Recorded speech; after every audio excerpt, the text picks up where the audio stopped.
tubuh kita, tubuh demokrasi kita ini terlihat membengkak. Bukan bertumbuh, tapi membengkak. Bengkak artinya ada infeksi tuh. Nah, kita mau periksa infeksinya di mana. Jangan pakai metafor yang justru bisa terbalik. Sel tubuh manusia itu punya kemampuan untuk bunuh diri, namanya apoptosis. Jadi kanker itu dia punya mekanisme untuk bunuh diri kalau dia mengganggu bagian yang sehat. Evolusi memberi dalil itu, memberi rumus itu. Sel, Anda bunuh diri supaya Anda tidak mengganggu organisme. Kalau selnya gagal bunuh diri, dia metastasi, menyebar. Tapi kalau sel menyebar, kanker menyebar, itu bukan salah si kankernya, tapi yang punya tubuh itu kebanyakan karbohidrat misalnya. Yang punya tubuh itu tidak sehat, nggak pernah olahraga.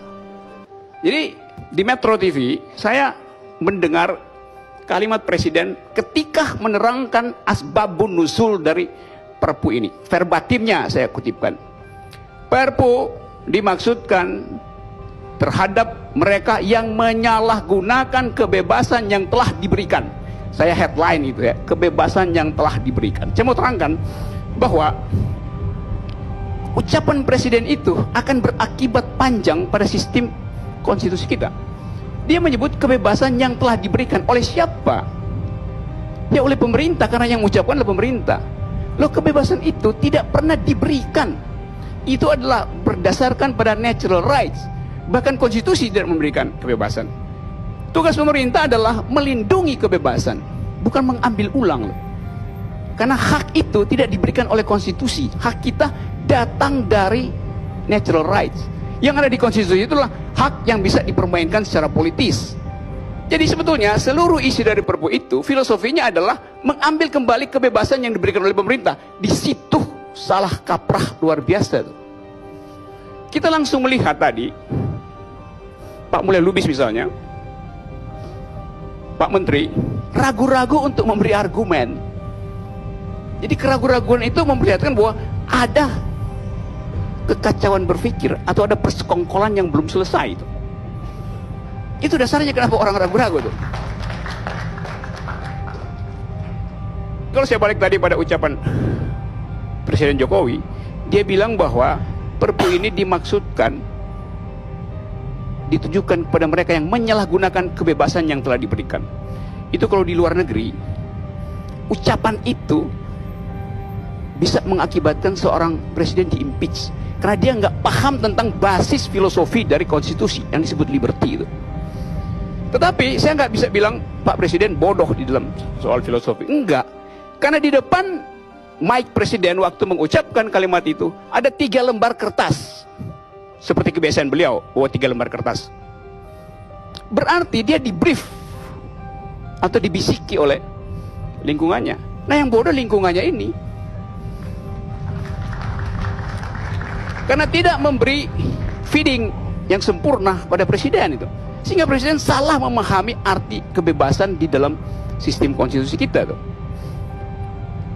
Kalau dikatakan misalnya ini demi mereka yang akan membubarkan negara, loh dalam teori membubarkan itu macam-macam kualifikasinya.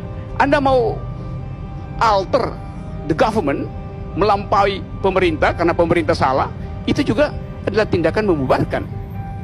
Atau Anda misalnya mau abolis, itu 2 istilah yang berbeda tuh. Tapi nggak pernah dijelaskan tujuan Perpu ini apa, mencegah mereka yang tidak mengabolis pemerintah atau yang sekedar mengalter pemerintah, melampaui. Lalu dikatakan bahwa ya ini nggak Pancasilais mereka.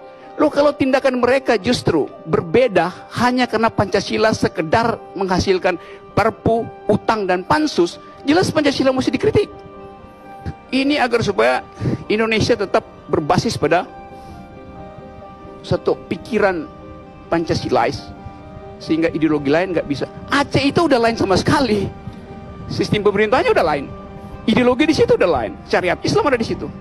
Toh bisa hidup, apa bedanya tuh?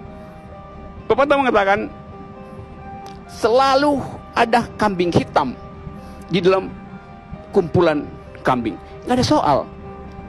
Mau ada kambing hitam ya satu kambing, nggak semua kambing hitam.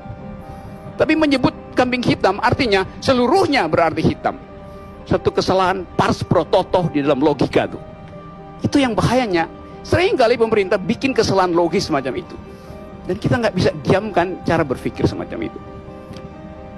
Jadi Anda lihat kekacauan pikiran demi kekacauan pikiran diperlihatkan oleh pemerintah. Sehingga yang terjadi sekarang bukan kegentingan yang memaksa, tapi memaksakan kegentingan. Terima kasih. Kita rehat dulu pemirsa sejenak.